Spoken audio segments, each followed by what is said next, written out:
Sabe, preparar o aço para pintura não é só um trabalho qualquer, é uma ciência. E das sérias. Uma ciência que, se não for levada a sério, pode causar falhas gigantescas em pontes, navios, em estruturas enormes. O segredo para evitar que isso aconteça está numa espécie de linguagem universal, um jeito de garantir que a palavra limpo signifique a mesmíssima coisa em qualquer canto do planeta. Dá uma olhada nisso aqui. Parece algo comum, né? Ferrugem. Mas em escala industrial, essa corrosão é um inimigo silencioso que pode colocar em risco projetos imensos. A grande pergunta é: como é que se garante que uma pintura vai durar décadas e não só alguns meses ou anos? A resposta não está na tinta, mas sim na preparação, em um padrão que todo mundo possa entender e seguir. Então vamos começar pelo básico. Uma pintura industrial que descasca ou falha não é só um problema de aparência, não. É um risco real à segurança e um prejuízo financeiro que pode ser gigantesco.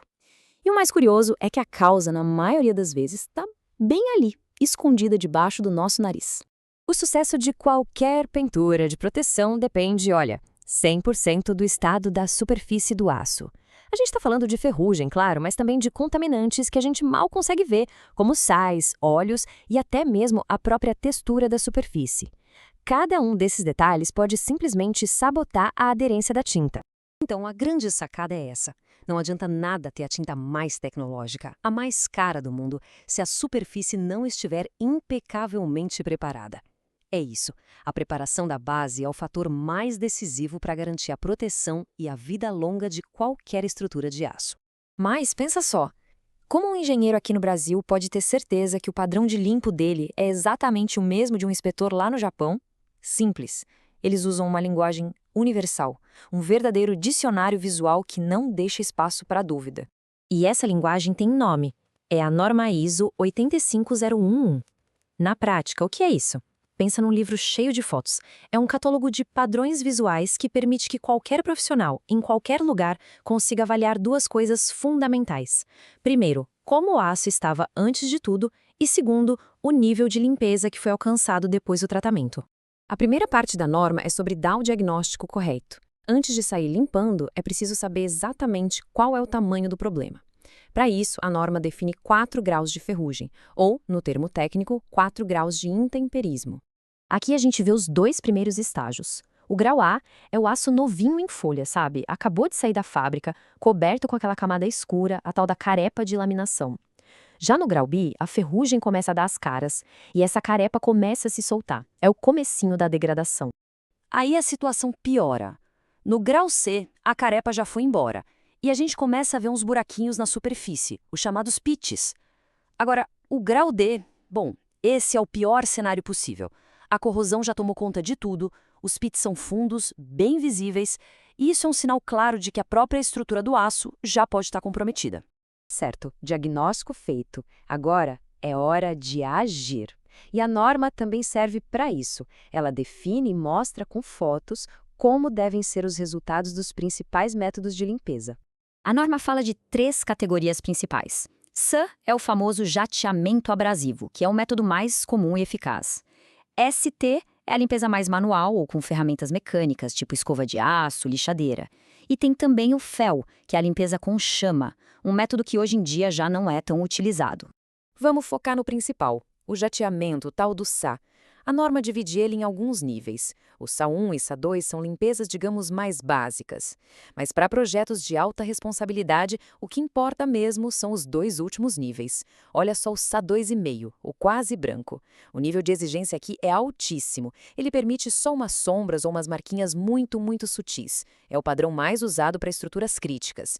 Já o SA3, o metal branco, esse é a perfeição, pureza absoluta. A superfície fica com uma cor metálica totalmente uniforme, sem um pingo de contaminação.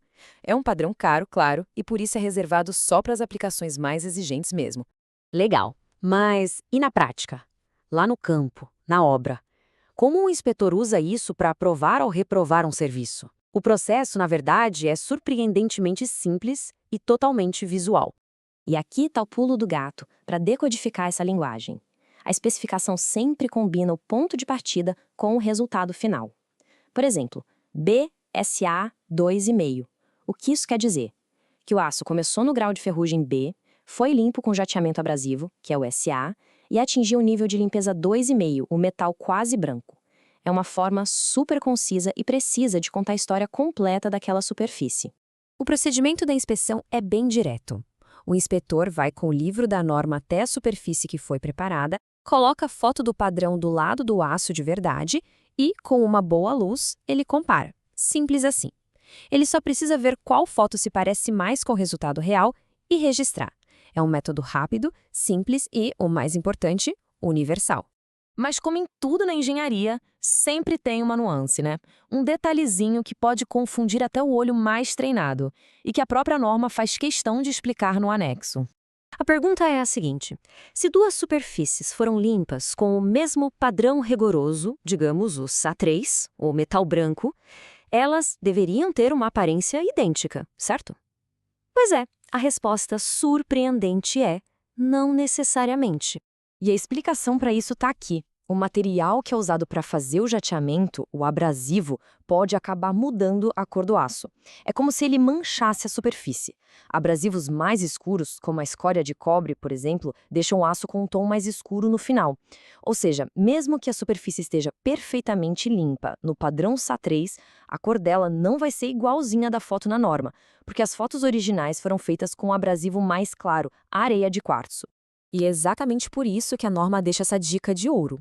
Ela diz que, na dúvida, o que manda é a descrição escrita do que é um grau de limpeza e não a comparação exata da cor da foto. O objetivo final é remover os contaminantes, não é acertar um tom específico de cinza.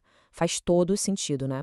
No fim das contas, todo esse processo, todo esse detalhismo, não é por uma questão de estética, para deixar o aço bonito. O objetivo é criar uma base perfeita, uma fundação, tanto mecânica quanto química, para que a tinta tenha onde agarrar e proteger a estrutura por décadas, garantindo a segurança e evitando custos absurdos com reparos no futuro. Agora, da próxima vez que alguém passar por uma ponte gigante ou ver um navio no porto, a visão vai ser diferente. Vai saber que o verdadeiro herói daquela proteção toda é esse trabalho invisível, essa preparação meticulosa. Mas isso deixa a gente com uma última questão, né?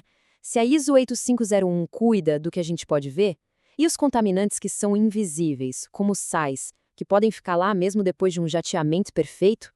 Bom, aí já é papo para outra norma.